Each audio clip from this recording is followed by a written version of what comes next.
Welcome to In the Inquiry. This is a space for leaders who don't pretend certainty comes easily, especially when responsibility grows faster than the clarity. So, we explore judgment, we explore identity, decision making under pressure, and the quiet moments that shape outcomes long before they're visible.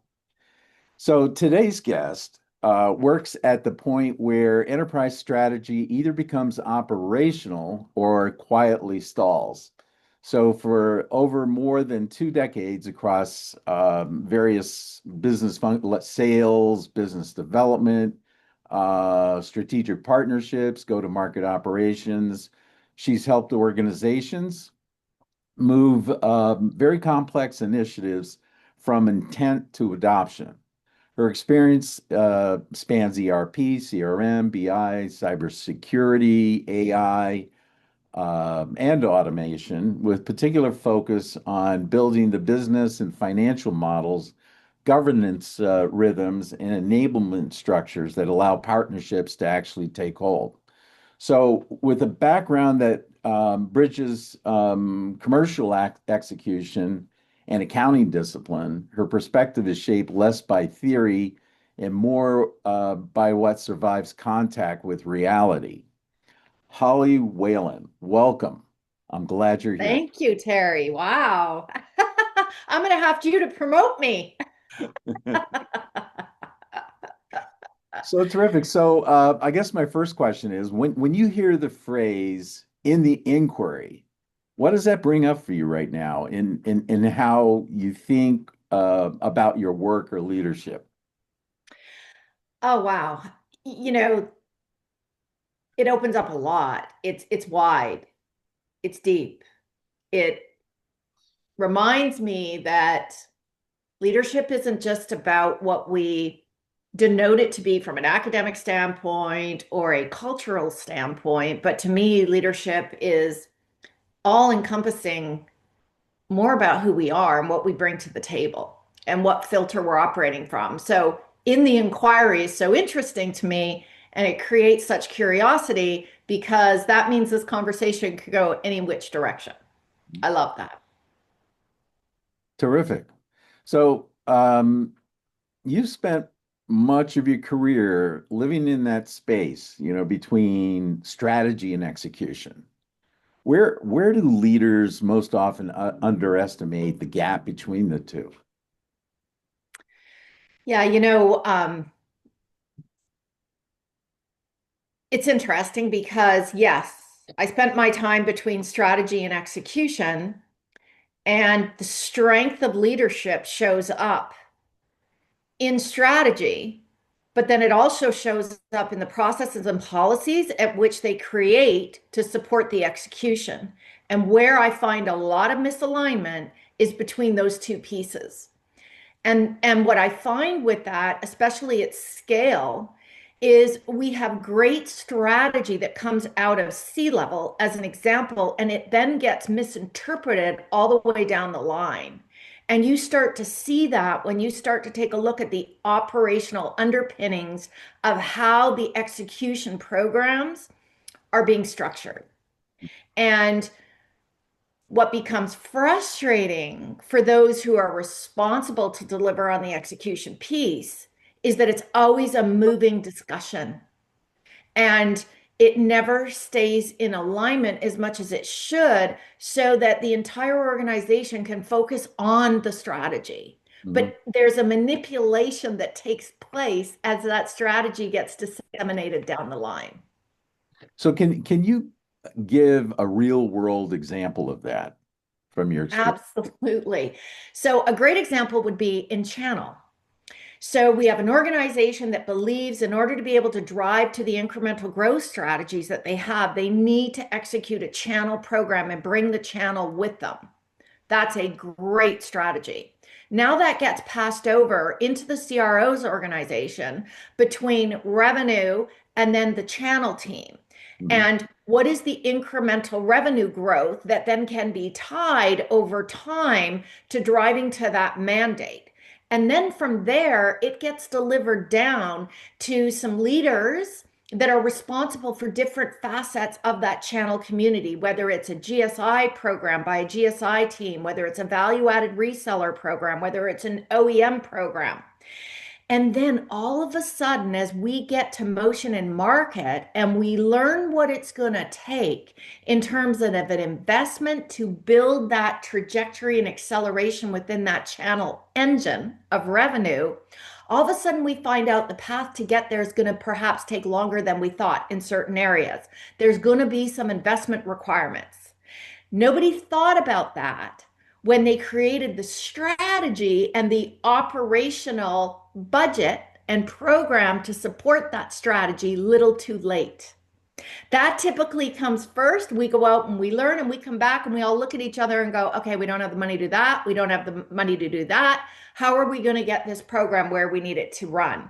And what this all comes back to is a reminder that a go-to-market program must be rationalized at a much deeper level. So, Holly, we were talking about that space between strategy and execution. So, what usually breaks first, and when that gap isn't acknowledged? Yes, it's either acknowledged and head in the sand strategy works at that point, look away, and that just frustrates the teams and creates anxiety. Why does it create anxiety? Because the channel team works off a number as well. And so they're responsible to hit a certain goal, and yet they know that they haven't been set up for success. And so there's the anxiety. And so either there's a organization that's nimble, that is flexible, that can then decide, okay, we take from here over here because the business case says it's justified, or they continue to just come back and say, it is what it is, work with what you have. Mm-hmm. And so this is where we start to see friction. And I have a lot of empathy for those that are on the execution side of things, because this is where, that team, the execution team, the operations team carries the burden on their shoulders. Mm-hmm. And when you have a company where you start to see anxiety building, it's like cancer, because most people struggle with then how do you deal with the anxiety? And then how does that get projected within the company, which starts to impact culture? Mm-hmm. Totally get that. Let's shift a little now, judgment under pressure. So you've worked across global, regional, national roles in your career. As scale increases, how has your relationship with risk changed?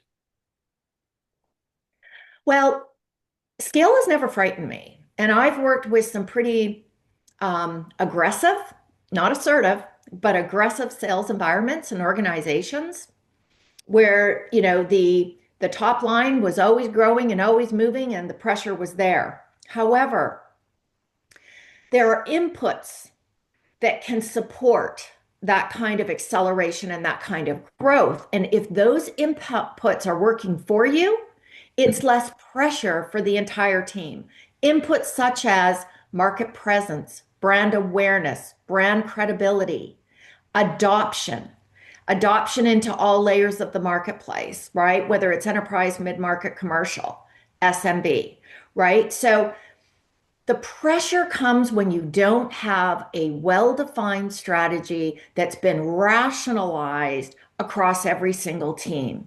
So it's a top-down, bottoms-up approach. If you do that right, the pressure's off. If you miss that, then the pressure and the risk becomes a leadership problem to manage.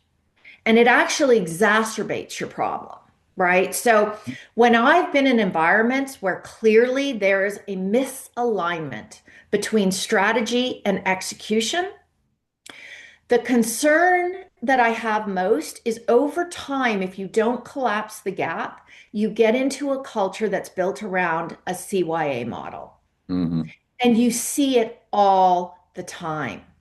And if leadership doesn't acknowledge it or isn't willing to look at that, then I take that as a cue that this probably isn't an environment that I'm going to work really well in So, because I myself can't make up for that level of gap. yeah, totally get that. So, Holly, when these decisions get noisy, conflicting data, competing priorities, what helps you slow your thinking enough to make a clean call? So, this is something you learn as we age. And for me, it's been discernment. And for a lot of people, discernment is a big word. Choice is a way of looking at it. And the Holly version of 15 years ago, when I worked in a very, very aggressive sales organization, you sold your soul to be there, but the outcome financially was incredible. And what I learned with Holly is not taking care of herself when she's operating in that environment because it's an environment based from fear. Mhm, So when I had to make judgments, choices, decisions, my entire nervous system was basing that from a vibration of fear. mhm, And even when I knew it wasn't the right decision, I didn't believe I had the voice to voice the clarification in terms of why it wasn't the right decision. I just went with the flow. mhm. I became a part of the problem. And now what I've learned is discernment comes into play in terms of if I'm being rushed to make a decision and my internal guidance is telling me body wise, don't go there. The outcome won't be there, and the data is following that, then I have to be true to myself. Whether it works for others or not, I just need to claim my own truth and put it out there. If I feel that there is alignment between what's being discussed, I'll make a very quick decision. But where I'll back off and take more time and then come back and provide my decision, it will be because I've taken the time, discernment, data is aligning to me in a different direction. So, do you notice any internal signals when judgment starts narrowing? Oh, for sure. For me, it's solar plexus all the way. And so I'll either have no reaction, which is, my indication that absolutely I'll support the decision. If I settle and I'm getting that solar plex reaction, then Mhm. you'll see me back off a little and take some time and say, I'm not prepared to make a decision on this right now. I'll take more time, come back, and justify my reasoning as to why I can't support the decision. Yeah, very clear. All right, let's turn to the finance governance culture thing. So, finance is often treated as measurement, right? But in practice, it shapes behavior. So, how do you see financial models and governance influencing culture, intentionally or not? Yeah, so, I'm a CPA. So I think I have a different respect for finance. I see finance as a very, very important member of the team, and they are a member of the sales team. Why? Because if you embrace finance, they can help us understand how to structure deals that work for the sales team, but also work for the company and align with the business model and the way the business model has been derived.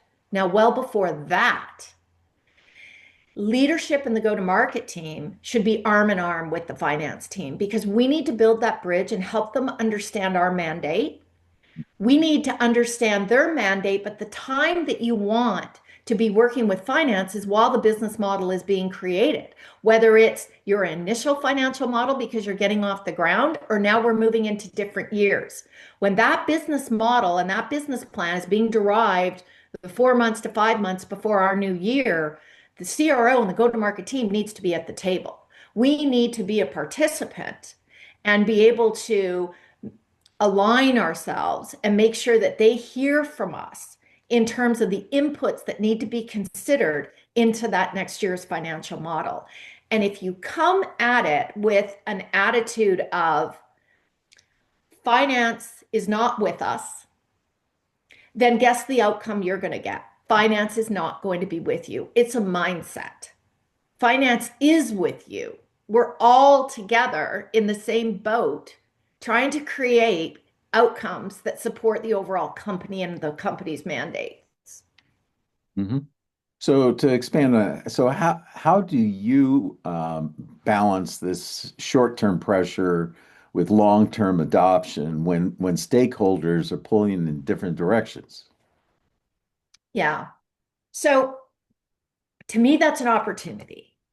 So if we're hearing conflict, meaning there's inconsistent strategies that are not aligning, then it's really important to bring the parties together and let them hear themselves on how the strategy is actually creating friction and in conflict.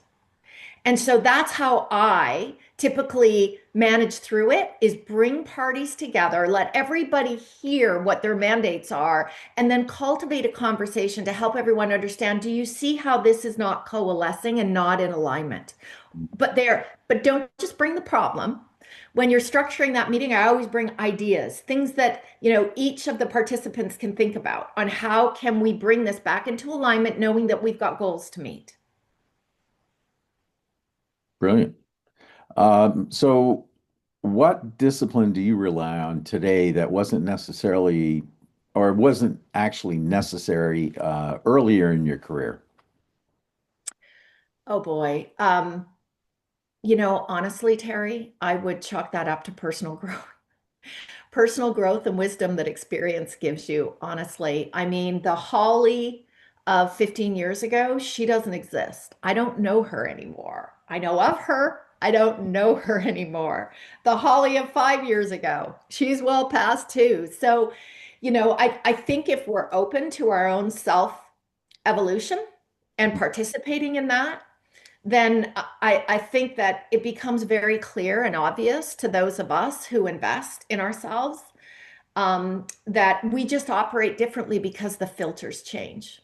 I was a person who operated from a fear-based mentality. I felt like I had to work so hard, and if I work hard, my dad always told me the outcomes would arrive.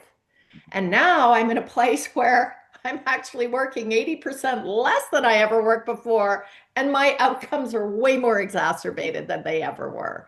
So that's just something that comes with wisdom. And then I think it's our um, almost obligation to others younger than ourselves to help educate and help, disseminate some of that wisdom because I do see people working so hard at the expense of their families, at the expense of themselves, at the expense of running after, the almighty whatever that is for them. And it's a course, a collision course that all of us know Mm, and we've all lived through. And whether we want to admit it or not, it doesn't matter what your profitability profile, your abundance profile looks at. We're all just humans. And I see it across the board. A billionaire still divorces, a billionaire still loses family members. It won't save you. Money just exacerbates what's really hiding underneath the surface. mm. So, looking back, what belief about growth or success did you have to let go of as your responsibilities expanded? Yeah.